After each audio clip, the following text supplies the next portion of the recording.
My name is Tom Krieger. I'm the Chief of Staff here at Decision Tactical. Thank you all for coming out today, and what an honor it is to have CFO Ingoglia here. One thing that I've read and learned about CFO Ingoglia is he is dedicated to the people of Florida, to making sure that we are taken care of, respected, and all of our money is spent properly. At this time, I'd like to introduce him, and thank you again for coming. Thank you, sir.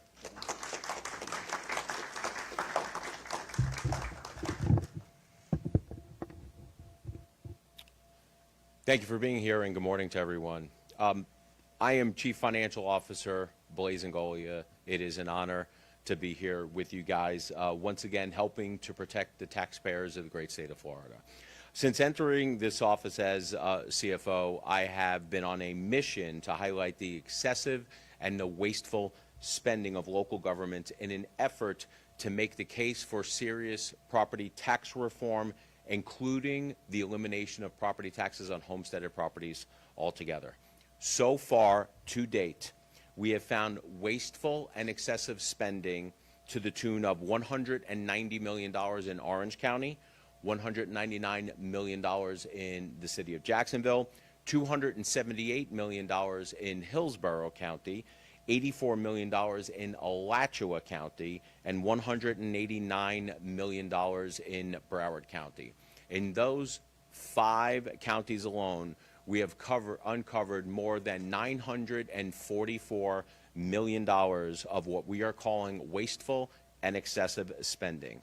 Last week, when the governor and I were in the city of Jacksonville, I made a statement that if any local government raised property taxes this year when families are hurting and trying to make ends meet, they would get a knock on their door by me and my office. Well, knock, knock, Seminole County. Seminole County just raised property taxes on the taxpayers when, according to our calculations, they should be cutting taxes. Now, we'll get to Seminole County's numbers soon. And I'm sorry to say that when we include Seminole County's numbers, we will now be over $1 billion in uncovered wasteful and excessive spending. That is $1 billion in 6 counties that belongs in the wallets of the taxpayers, not in the hands of government. That is $1 billion of property tax cuts that could easily be obtained with 0 cuts to service. 0 cuts to service. Now, local governments are going to try to do anything and everything to try to convince you that they need every single dollar in order to fund government. They're going to list a parade of horribles, including long wait times when you call 911, not being able to hire fire and police, not being able to give government employees cost of living adjustment raises, and possibly even eliminating some government services whatsoever. They are going to try to make it as hard as possible for you to fathom that they could actually cut government and keep services at the same time. They're not being truthful with you. They're going to try to refute our numbers. We're seeing it right now. They're going to try to refute our numbers. They're going to have their big government apologists and opinion writers pen Sunday editorials, which we predicted, claiming the increase in their budgets is because of inflation and population growth. They can refute the numbers. They can try, but they can't. Because the numbers are the numbers, and we are pulling the numbers off of their own budgets. In fact, I think out of the 5 counties that we did so far, 3 of the either administrators or mayors or people on the Board of County Commission or the City Commission said that our numbers were incorrect. We actually had to tweet back at them and tag them in the post and say, hey, here are the numbers, straight from your budget. Obviously, they didn't like hearing that. But they're saying it's because of inflation and population growth. We staunchly disagree. I want you to take a look at this. We've been highlighting this because we had predicted this was going to happen. This is from a news report, Tampa Bay Times, and it says the increases are largely attributable to inflation and rising population, not government graft, local leaders say. We are here to call BS once again. Now, before we start unveiling the numbers, here's a little bit about our methodology and how we get to these numbers, because it is important for everyone to understand. And if you're a local government official or a bureaucrat, I want you to replay this over and over and over again, because you guys simply do not understand what excessive and wasteful spending is. So we'll go a little slow. So what we did was, and when we make these, and when you understand the methodology, you're going to understand how we can say that they can safely reduce property taxes. And if they're not, hopefully, after the presentation of numbers, you're going to see that they're being untruthful to you. All they want to do is keep their large, bloated budgets, their gravy train, continuing to go. So what we did is we started off with the 2019-2020 year. That is a baseline budget that we are using, okay? We're doing that pre-COVID. So the first budget that was done before the explosion of government, with all of the money flowing into the state coffers and local coffers from the federal government. 2019 is what we use as the base budget. Then, like the local governments should be doing, they should be increasing their budget every year for inflation and population growth. So we started in 2019, 2020 fiscal year, and we increased it every year, indexing it for inflation and population up until the 24-25 budget, 5 years. So why is that important? That means in our numbers, when we calculated using the methodology that I'm going over here today, we included extra fire rescue people, because with an increased population, there is going to be more of a demand for more fire rescue. That makes sense. We added for population growth. We've also included extra law enforcement, police, sheriff's deputies in our numbers. We've already assumed for that because we are indexing for population growth. We included raises for law enforcement and general government employees also. Inflation. What they said they were going to do. We've indexed all that. We included extra money because of increased costs. So when local governments say, no, it's just an explosion of population or because of increased cost, to a certain degree they're right, but not the extent that they are overtaxing and overspending everyone and trying to give the impression that they need all of that money to fund that stuff. We've accounted for everything that a local government should or would need in order to deliver services to the taxpayers, and Seminole County, just like every other county and city, blew right past those numbers. Now, we've crunched the numbers. Once we did, in Seminole County still exceeded inflation and population, which would be a realistic budget, because when we did the numbers, indexing for inflation and population, we came up with the number what it should be, what the government general fund budget should be, realistically. Seminole County blew past that number. In our estimation, $48,445,891. This is past accounting for growth in government with inflation, population. That is past hiring fire and police. This is the number that the county has spent over and above what we believe should be a reasonable budget in order to deliver services. Let's put it into a little bit of visual context for you guys.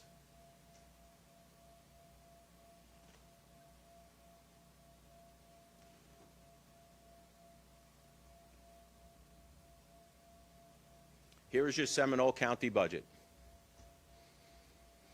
As you can see, we started off, just for some visual, the 2019-2020 actual budget.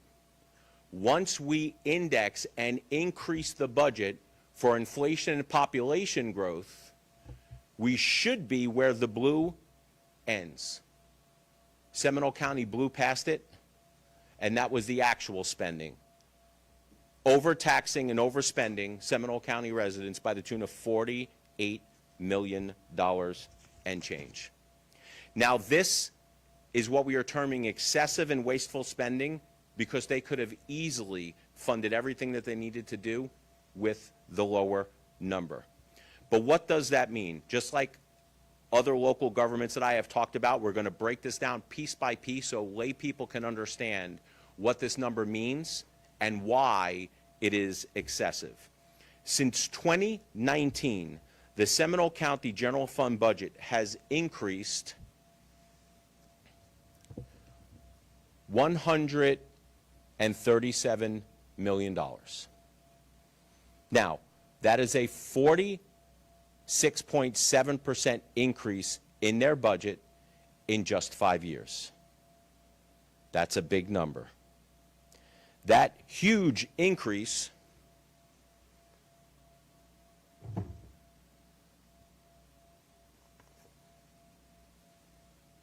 was for a population growth of 25,338 people.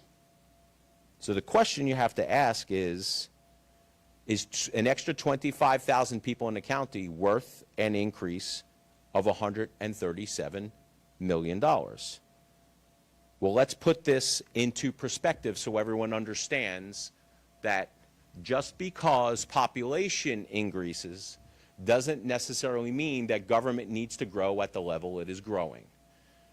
Just because costs are costs. If inflation goes up, everyone's costs go up. Your costs go up as homeowners, government's costs go up. But just because you have more people moving into a city or a county does not mean that you have a blank check to grow government exponentially. There are things governments can do. They can automate things. They can introduce technology. You can have people more productive. You just don't go hire people for the sake of hiring people. It's unfortunate, but most governments that we come across, we see this. But let's put that number in context. The 25,338 people, that means for every person that moved into Seminole County over the last 5 years, the budget increased $5,402. For every family of 4 that moved into Seminole County, the budget increased for $21,608. That family of 4 number is the number I want you guys to concentrate on. Because when you have a new development, when somebody is building a brand new home, and you have a family of 4 move into the county, they're probably only paying maybe $5,000 a year in property taxes, which I would say is high. But the government is expanding by $21,608. That math does not math. I don't understand this. At the state level, our cost per unit is going down, but in local government, the cost unit is actually going up. So to recap, according to our calculations, Seminole, their current budget is $48.4 million higher than what it should be. Again, let's be clear, because the big government apologists and career tax and spend politicians are going to go out and say that they need every dime because of inflation and population. They're going to come out and they're going to make excuses. And some of these excuses, honestly, I have to laugh. I do. I have to laugh. Some of them are saying, yeah, but we hired police. Yep, we've accounted for that. Yeah, we hired fire. Yep, accounted for that. We have increased costs for inflation. Yeah, hired for that. My favorite is when they come out and say something like, we had to build new roads. That's not the general fund budget. We had to build fire stations. That's not the general fund budget. And you know why they say that? Because most people don't know that that's not part of the general fund budget. That's the total budget. The larger budget for the counties are much bigger than the general fund budget. We concern ourselves with the general fund budget because that is the portion that collects and expends property taxes. In addition, there's gas tax, there's sales tax, there's a portion of state sales tax, there's local option. All that stuff goes into the general fund budget. So, by our calculations, based upon that $48 million number, Seminole County government could have easily cut the millage rate by 0.81 mils and still delivered property tax relief and still paid for essential services. Now, that's all fine and dandy. It's 0.8 mils. Most people don't know what 0.8 mils does. They don't know how to calculate their property taxes, so we'll put it into context and perspective for them. If you had a taxable value on a home in Seminole County with our proposed cuts to property taxes, they would save $324 a year. If you had a taxable value of $500,000, you would save approximately $404 a year. If you had a taxable value of $600,000, you would save about $485 a year. Now, the first thing I want to say is that this is just the general fund portion of the budget. Local government, the school budgets, are wasting money also. And I will say this blanketly, every level of government, whether it is state, federal, local county commissions, local city councils, school boards, enterprise funds, every single level of government is wasting money and spending taxpayer dollars and fees obnoxiously. Now, those tax cuts, they are real money put back in the pockets of taxpayers. But here in Seminole County, the county commission didn't cut your taxes. They actually raised your taxes. They increased the millage rate from 4.8751 to 5.3751. In a time when people are hurting and want property tax reform, they gone out and voted to raise your taxes. Now, I understand that people are out there saying that this exercise is just a way to demonize big blue counties and cities. Last time I checked, there was 4 Republicans on the county commission here and 1 Democrat. Is it 5? Is it 5 and 2? It's 5, it's all 5. Spending knows no partisan boundaries.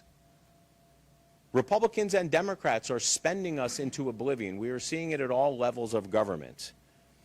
Now, the county commissioners claim that this was because of essential services.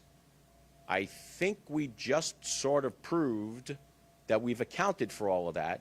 So again, we are calling BS. But here's the deal. Our spending numbers went from 2019 to 24-25. When you account for the raising of taxes that you just had here in Seminole County, the number goes from 48 million to 77 million. It's a much larger number.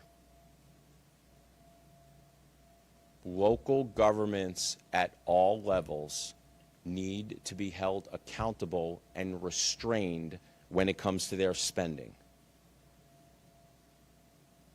Here, they're actually making the situation worse.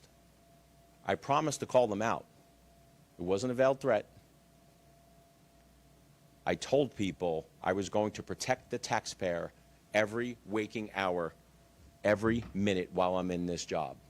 Now, when you add the 77 million on top of that, that means our office, through our FAFO initiative, have now breached the $1 billion mark of excessive and wasteful spending in just 6 counties here in the state of Florida. Quite honestly, I wish we didn't have to do this.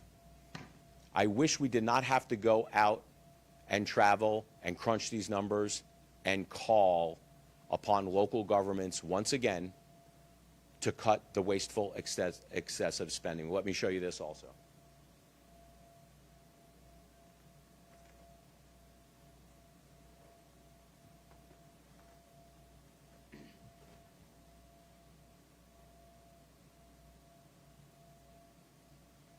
That number just got bigger.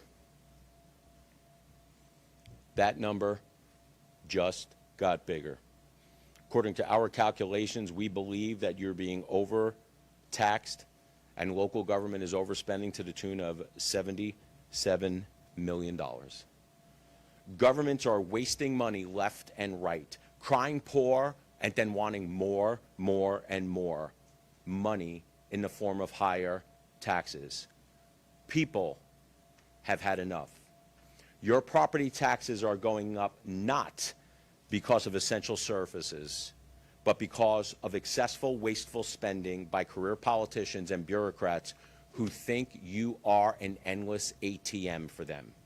As your CFO, I will not stand idly by while Florida families are being taxed out of their homes. It is always good to remind them that it is not their money, it is our money. Government is expanding because they can, not because they need to. Local governments are tone deaf to what's actually going on inside our communities. They need to listen more to what's happening on Main Street and listen less to what's being told to them by bureaucrats in the halls of government. They need to listen to the grocery store clerk and stop listening to a city manager that's making $250,000, $350,000 a year. Affordable housing is a big issue here in the state of Florida. Many local officials say that it is the #1 issue for them. But yet when we tell them exactly how they can make housing more affordable for their constituents by cutting property taxes, they aren't interested. Local governments cannot complain about the lack of affordable housing at the same time they're helping to create the affordable housing crisis themselves. They can cut their bloated budgets and deliver property tax relief. They are choosing not to. Every dollar that a couple starting a family saves on property taxes matter. Every dollar that a retired couple on Social Security saves on property taxes matter. Every dollar that a single mom working 2 jobs saves on property taxes matter. Every day, people in the private sector have to prioritize their lives with the amount of money that they have. It's time that government does the same. Floridians have made it clear that they want property tax relief soon. And we're going to have an opportunity to give that to them on the November 26th ballot with the lofty goal of eliminating property taxes on homesteaded properties altogether. Before I introduce the speakers, one last thing. Government is going to cry. They're going to complain. The editorials are going to come out. The county commissioners, the county administrators are going to come out and say that they can't do it, they can't do it, they can't do it. Unfortunately for them, history proves otherwise. Because if you remember, in the mid-2000s, we had a rise in property values, a corresponding rise in property taxes. Local governments filled their coffers. They expanded governments. They lobbied legislators. They lobbied county commissions to don't cut property taxes at all because it would destroy and devastate services. For the people around here in the mid-2000s, y'all remember that. It was incessant. Every time they would go to town halls. They would do everything that they can to keep their bloated budgets. And this is how I know for a fact that they can cut and they're going to be fine. Because they did it back then. Because we had a constitutional amendment that offered an additional homesteaded property tax, a homestead exemption. Remember that? So local governments who said that they could not cut because of the additional homestead exemption. But at the same time, and people remember this, for the first time in the history of the United States, property values actually went down. So the assessed values went down, which meant less property tax revenue. An additional homestead exemption went up, which added an extra cut to government. How many firemen did they fire? None. How many law enforcement officers did they fire? None. Did local government employees get raises? Yes. Did some local government employees lose their jobs? Yeah, probably. But you have to question were they needed in the first place, growing government. We've seen this game before. We're immune to the parlor tricks of local governments saying that they need all this money. We are here to make the case, and I think we've made it, that local governments can cut and keep us safe. And for those local governments that say that you are going to have to cut fire and police and we're going to devastate the communities, stop lying to the taxpayer. With that, I'd like to recognize Bob McClure from James Madison Institute to say a few words. Mr. McClure? Thank you, CFO. Thank you for highlighting a major issue that is affecting all Floridians. Many of you don't know me. I'm Bob McClure, President and CEO of the James Madison Institute, which is Florida's oldest and largest think tank. And people ask what a think tank is. We're not a lobbying firm. We're not a contract research firm. We are focused on policies that advance limited government, free markets, and personal responsibility, and the protection of private property. And that is our role. We've been around since 1987, based in Tallahassee. When you talk about private property, the question becomes, as the CFO has said, do you ever really own your home if you're going to continue to pay property taxes every year? And not only that rhetorical question, the other component to that is you're paying taxes on unrealized gains. The CFO has shown how Seminole County has grown since 2019 in terms of its revenue and spending. But it's not limited to Seminole County. It's your friends and family members all across the state of Florida. On average, local municipality spending, when combined with inflation, has grown roughly 47% a year. So I would ask you in this room and all Floridians, is your life 50% better because of this government spending? The answer is no. Thomas Jefferson said it best. The tendency is for government to grow, which bids liberty to retreat. And that means that more bureaucrats, higher taxes, do not allow Floridians to chase their version of the American dream. And so the CFO and the governor are on the right track. Finally, I'll close with this. The James Madison Institute, Florida's state think tank, has done polling in the field for many, many years, and we just released a poll about a month ago. 75% of Floridians all across the state are worried about the cost of living. And first among those issues is the cost of housing, as the CFO said. 72% of Floridians want to completely eliminate property taxes or drastically reduce them. We can't get 72% of this country to agree that the sun rises in the east and sets in the west. And yet we know what Floridians want. So this is an incredibly important role and an important opportunity for the state, not only to do the right thing by taxpayers so they have more money in their pocket to chase their version of the American dream, but as the CFO and the governor have done for many, many years, to be the first in the nation to lead the country on an issue as important as this. The entire country is watching.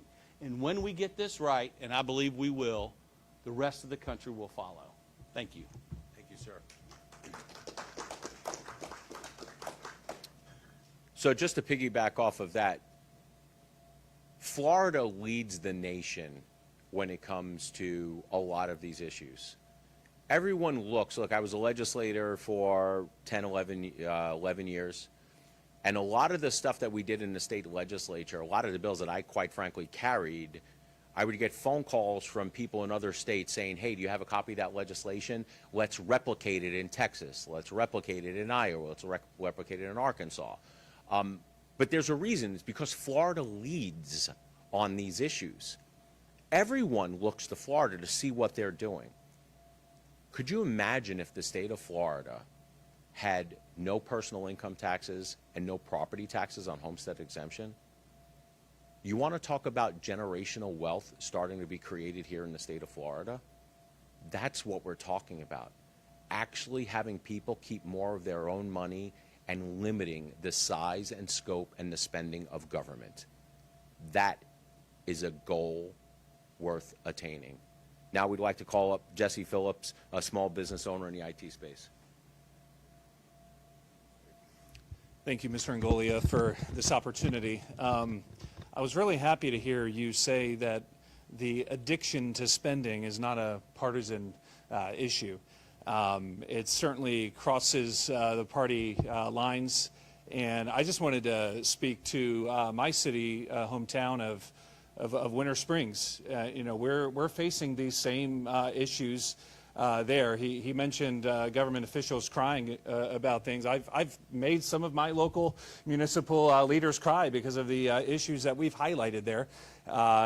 We have, for the last 6 years, had multiple state agencies investigating the various activities in the city there.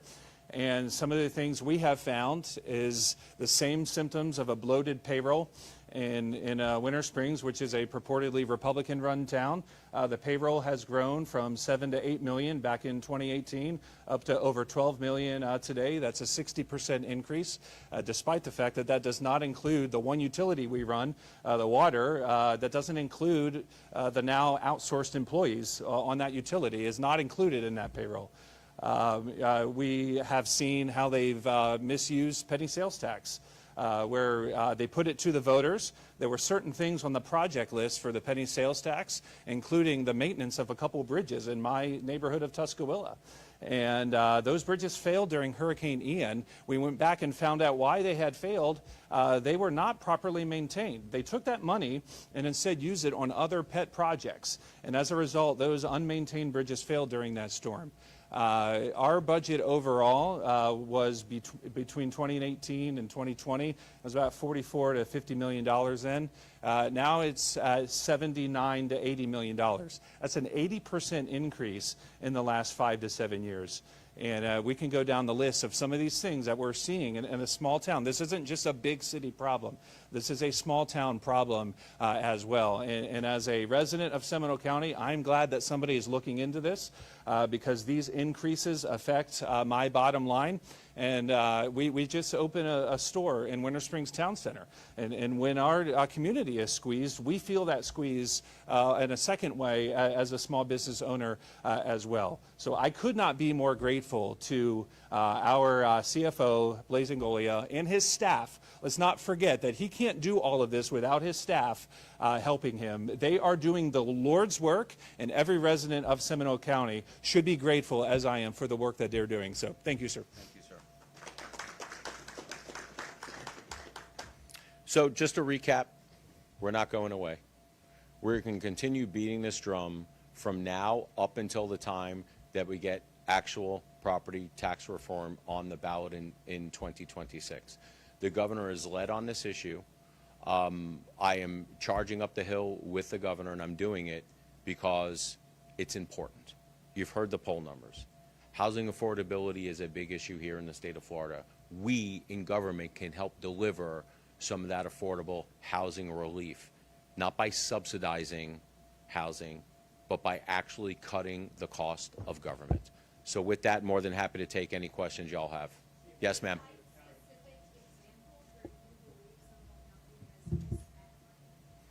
So, number one, we have not gone into, this is a FAFO review audit. It is not a Doge audit. We have not been on site pulling all of the information to cite specific examples.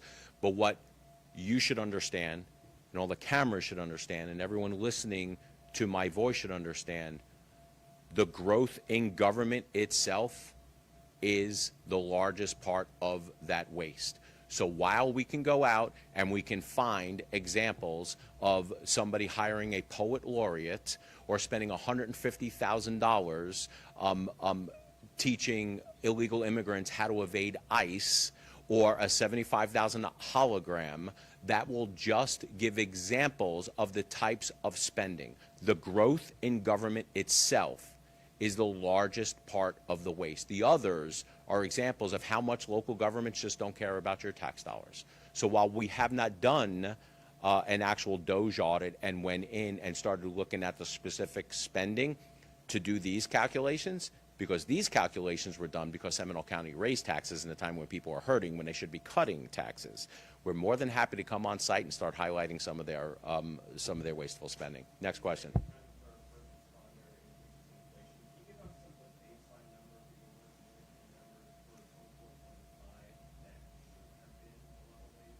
I can, but you can find it yourself. Just go on their website. It's right there. It's their budgets. My numbers are their numbers. My numbers that we're pulling are their numbers. We start off in the 2019-2020 fiscal year budget, and we index forward for inflation and population. We go in and we figure out what the inflation was, the population growth, and we index the budget every year on what it should be. So sure, I can get your numbers. It's probably easier if you just go hop on their website and get it, because their numbers are our numbers. Next question. That's a question for your administrator, and that's a question for the county commissioners.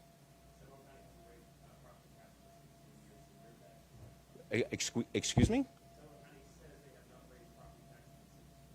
No, Seminole County may have said that they haven't raised millage rates in 16 years. They're still raising property taxes. Let's not fall into that trap, because that's a trap that local governments say, that we've held the millage rate the same. As property values rise, millage rates should fall to keep the level of government to the same.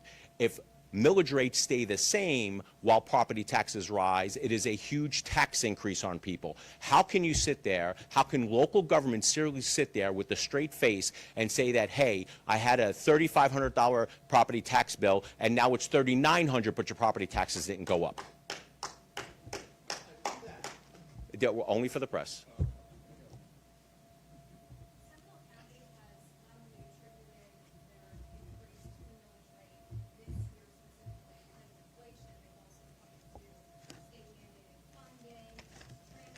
It's all included.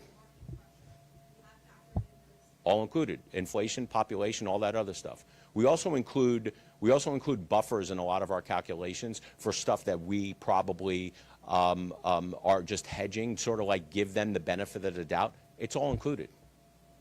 That's why we say, and we are very confident saying, that Seminole County could reduce their millage rate by 0.81% and it wouldn't affect anything. They're going to come out and they're going to say everything. And look, you guys are good reporters. You're going to go and you're going to get their side, right? You're here for the press conference. I can already tell your producers have probably said, hey, just go sit down with this county commissioner or this administrator and get their take on it, right? Because you want to be fair and balanced. I get that, right?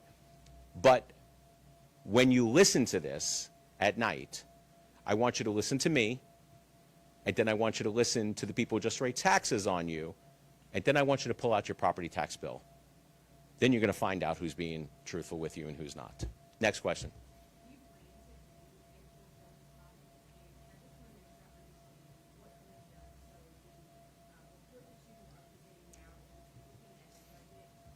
Good question. Yeah, I'll explain it.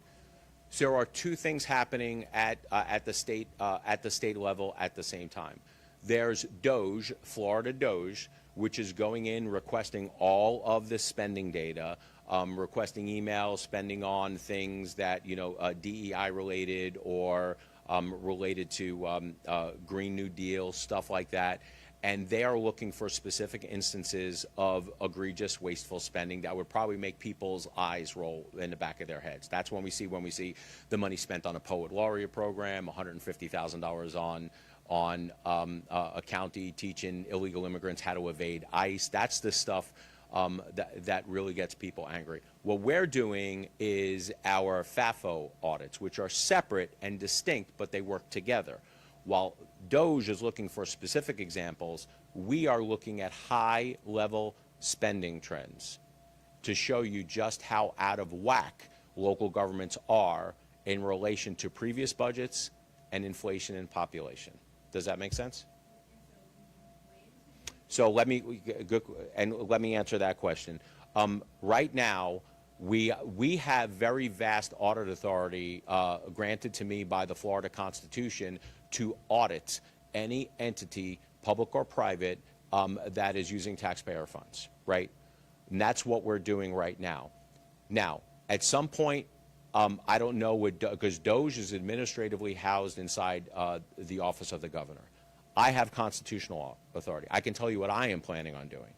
We are planning on reorganizing our office so we can go and we can do these forensic audits, if you will, on local government to track everything going forward. So we are trying to institutionalize identifying waste, fraud, and abuse at the local government, and then letting the taxpayers know what it's being spent on, because we believe that is what the taxpayers deserve. Yes? Are you planning on holding the state budget, the same state? Of course. So what about obviously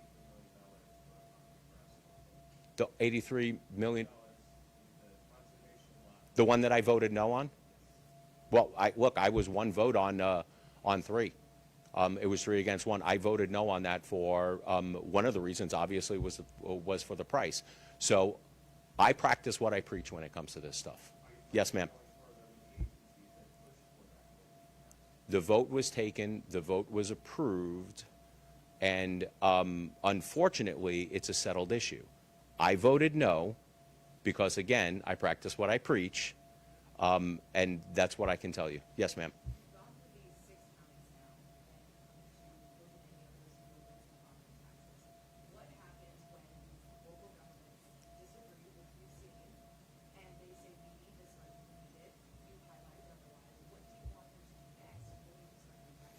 What I think they need to do is they need to start going into their budgets and starting to identify wants versus needs. I think they need to start looking at what the average local government employee is being paid compared to what the local private sector is being paid. They need to start looking at efficiencies. Look, the only way government is going to stop spending is if an outside force tells them to stop spending. And that's why a constitutional amendment is so important, because we can sit here and we can say you are spending too much money, cut your taxes. They can cut your taxes 1 year and then raise it the next year. They need institutionalized fiscal constraint, and that is what a constitutional amendment offers them. Last question.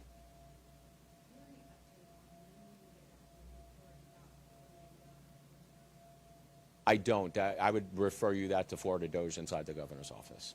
Guys, I want to appreciate all of you guys for taking the time to come out here. I want to appreciate the media for coming out and sending this message. Just know that as long as I am in this office, I'm going to be looking out for the taxpayer every day, 24 hours a day, 365 days a year. I don't care if it was a Republican overspending, or I don't care if it was a Democrat who actually spends your tax money wisely. I'm going to be nonpartisan on this. I'm going to call balls and strikes because the taxpayers deserve that. Guys, thank you for everything.